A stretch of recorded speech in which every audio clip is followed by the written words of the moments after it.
continue to ask everyone to take steps to protect your personal information and your credit. And this includes protecting the minor children in your household.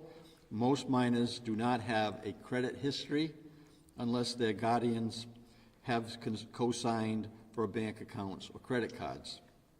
However, if a criminal has yours and your child's personal identifiable information, they could still impersonate the guardian and initiate credit in your child's name. To protect against this, apply for free credit monitoring for all the minors in your household now. Each of the 3 credit bureaus have dedicated pages to protecting children's credit, and they are a great resource to go to. And also, don't forget to go to cyberalert.ri.gov for the latest updated information. So the good news at the moment is that Deloitte and the state IT are making progress in getting Rhode Island bridges securely up and running. However, that work won't be finished by January 1, which is an important date for some programs and services. First of all, I want to let you know that if you are enrolled in SNAP or temporary assistance for needy families, your January funds should show up on your EBT card without a problem. For these programs and for Medicaid, there is no need to worry that your benefits will be terminated. There will be no terminations while the system is still down. For HealthSource Rhode Island, however, customers who have not yet chosen their insurance plan for January do have new action steps to take. And with that, I'll have Director Lang give you the information on what steps you should be taking. Director? Good afternoon. My name is Lindsay Lang, and I'm the director at HealthSource RI, our state-based marketplace for affordable health insurance. I know this is a very busy season, and it's hard to find extra time to take the important steps we've outlined to protect your personal and sensitive information. We are urging everyone to go to the website cyberalert.ri.gov today and follow the 5 steps the experts recommend to protect your personal information. As many now know, our system has been down since Friday, December 13th, due to the cybersecurity incident involving Deloitte, the vendor who manages that system. I want to offer some information to Rhode Islanders who are wondering what this means for their health insurance through HealthSource RI. The bottom line is that we have you covered. If you have questions, concerns, or you need to take steps to set up your health insurance for the new year, we are here for you. We are extending our contact about how to make sure you're all set for the coming year. We are extending our open enrollment through February 28th so that once the RI Bridges system is back up and running, customers have time to choose the coverage for the year ahead and even get it backdated to January 1st, 2025. If you're concerned about having active health insurance on January 1st, for example, if you or someone in your household has a critical prescription medication or other important medical need, we will help you get coverage that starts on the 1st of the year. If you need to have coverage for the 1st of January, please call HealthSource RI's call center. We will be ready to take those calls starting noon this upcoming Thursday, December 26th. And I'm going to give you that phone number. 1-855-840-4774. We will help you enroll in coverage directly through Blue Cross Blue Shield of Rhode Island or Neighborhood Health Plan of Rhode Island with a January 1st coverage start date. Again, you'll be able to enroll directly with active coverage starting January 1st. You will not be responsible for premiums while you're temporarily enrolled in this program directly with the carrier. And our carriers are also working to limit out-of-pocket costs that customers will face in the months of January and February, like copays and deductibles. Once our system is back up and running again, we will help you apply through HealthSource RI, and that's important to ensure that you're receiving any federal financial assistance that you would qualify under normal circumstances. I'm going to run through this direct enrollment program once again. While our system is down, we have a temporary program to ensure that Rhode Islanders with an urgent need for health coverage starting on January 1st are able to enroll through either of our two health insurance carriers, Neighborhood Health Plan of Rhode Island or Blue Cross Blue Shield of Rhode Island. For the months of January and February, those enrolled in this direct option will not be responsible for premiums, and carriers are working to limit out-of-pocket costs like copays and deductibles that you incur during that time. Again, it's really important to note that once our system is back up and running, we're going to encourage customers to come through HealthSource RI and ensure that you have affordable health insurance set up for the remainder of the year. We'll help you enroll and make sure you're accessing whatever financial assistance is available to you at that time. So what do you need to do?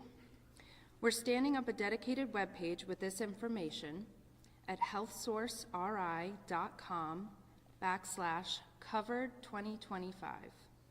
It will be available later this afternoon. We'll be ready to take your calls and connect you with this option, again starting at noon this upcoming Thursday, the 26th. We'll walk you through your options and help you understand what's available to you and how it will work. Then we can help you enroll online through the carrier of your choice. Again, those options are with Neighborhood Health Plan and Blue Cross Blue Shield of Rhode Island. We're normally open from 8 a.m. to 6 p.m. Monday through Friday and 9 to 12 on Saturday mornings. And we're working to extend those hours, so please check back on our website later this week for updates about our call center and walk-in center availability. We know that the majority of our customers are already in our carrier systems, so I do want to talk about that briefly. Most of our customers were auto-renewed or actively chose a plan already before the system went down on the 13th. If they haven't already, these customers should make a payment by the end of the year. You can do that at any standalone CVS location. You can do that by calling HealthSource RI, or you can drop off a payment at our call center. Further, we've been working with our carrier partners to ensure that any existing 2024 customer who is not already renewed are temporarily kept in their existing health insurance plans. And once the system becomes available, those customers will be able to make any plan selection that they like for the remainder of 2025. I also want to remind customers that the health insurance card you have right now for coverage through December of 2024 still works. The cyber incident and its effects to the system do not affect your current coverage for this month. Finally, I want to acknowledge our health insurance carriers, Neighborhood Health Plan and Blue Cross Blue Shield of Rhode Island, for their partnership as we pivot for the time being to support customers through this direct enrollment program. They have each shown incredible dedication. They have very hardworking teams who've been working with us side by side in coordination over the last couple of days to make this work, and we greatly appreciate their partnership. So in closing, I just want to make sure that HealthSource RI customers and anyone who is looking to enroll for 2025 knows that we're here for them. You can call us starting at noon this upcoming Thursday to learn more about that direct enrollment program. And once again, our open enrollment period has been extended through February 28th of 2025. Thank you.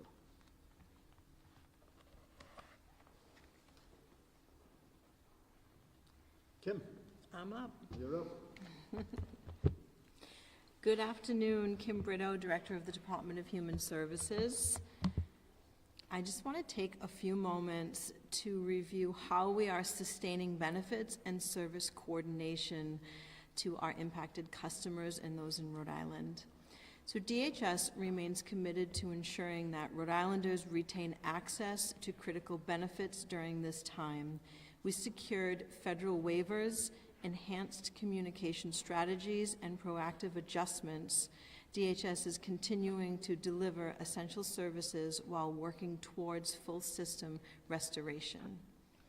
Based on our work to date, including system testing, DHS is prepared to distribute all scheduled benefits for the first of the year on time and through normal distribution channels.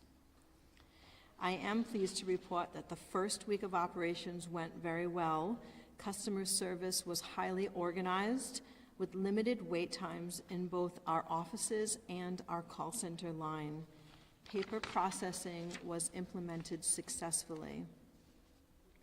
Much like HSRI, Medicaid, and the Office of Healthy Aging, DHS spent considerable time communicating with community partners who play a key role in supporting our customers in the community, where they live, where they do their business, and day-to-day activities. I would like to thank them for their partnership during this time. As the governor mentioned, there will be no terminations in December.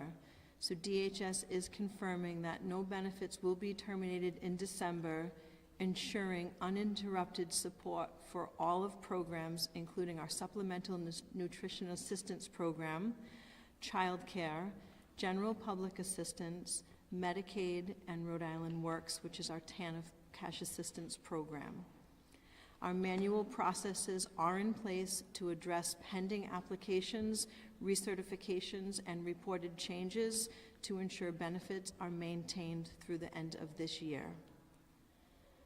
Those who currently have an appeal pending should know that hearings will continue in January, and benefits that are in place right now will remain sustained in place until your hearing decision is completed.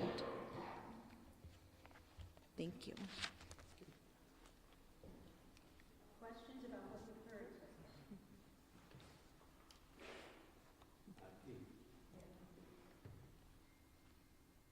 Okay, Patrick? How you said, the governor, you said there's progress being made on getting the system back up and running, but not by January. Given the reports that you've gotten, the progress that is happening, when do you think the system will be back up and running? Well, we expect in January, but I'll let Brian give you the details on that. Thank you, Governor. We are driving towards a January restoration of the full RI Bridges environment. That requires some testing, obviously, and ensuring that the system will be stable and secure upon restoration. And one follow-up, I think it was a week ago or 2 weeks ago, the governor, you said you were expecting that it was, I think, likely that data would be released publicly from the hack. Has that, I guess, one, has that happened? Doesn't sound like it. Has that happened? And if not, why not? Excellent question. We have no indications or reports from Deloitte that the information has been released on the dark web. I think it's important to remember that the data has been taken already, and just because the bad actors are saying they have not released it doesn't mean that this information is not already on the dark web. This model is likely still for you, Brian. Was there an opportunity to pay ransom? Can you say how much they were asking? Deloitte is in contact with the threat actor, and we're not in a position to answer that at this point. Maybe for the governor now, more than half the state, you guys believe to be impacted, and they should receive a letter by January. Are we talking January 1st, the end of the month, when in January? Do people know?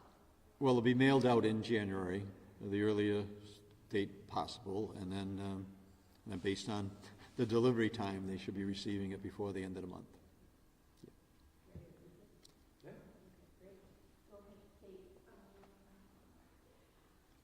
So my question is, we're seeing on the dark web a bit of a moving target in terms of the date that information might be released here. Why are we seeing this move around so much?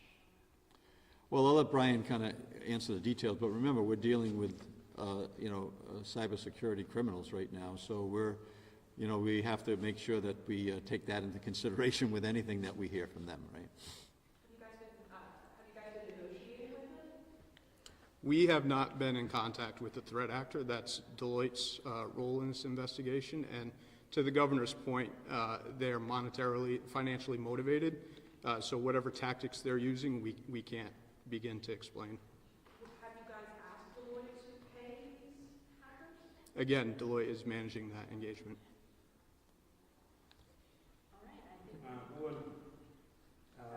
First, we have a backup data, that we have a backup data of everything that we had to say. We lost information, we rely on Deloitte to get it back. Well, I'll let Brian again answer that question directly, but we shut down the system to protect the data. So I'll let Brian kind of fill in the blanks. Thank you, Governor. We do have backups of the data that was copied by the bad actors, and we have full DR capabilities for the Bridges system, disaster recovery capabilities. Why you don't use a new computer system? You use the backup data to get in touch with the people. You need to have Deloitte to restore the data. Deloitte is contractually obligated to make sure that the Rhode Island Bridges system is operating on our behalf, and we're taking every action that we can to ensure that that system is securely restored, directing Deloitte every step of the way. Governor, the community, we speak Spanish, Creole, Italian, French, Portuguese. Are you going to outreach for those communities in the next 2 weeks? Well, again, we go to the cyberalert.ri.gov, that there's multiple languages that the information is spelled out in, so we think that's really important. The letters that will be sent out will be in 3 languages. One will be Spanish and Portuguese and English. So we're making every effort to get out. We have a full community team that's coming out of my office to make sure that it can be deployed and dispatched to any area in the state that needs it to get further explanations. So thanks for asking that question.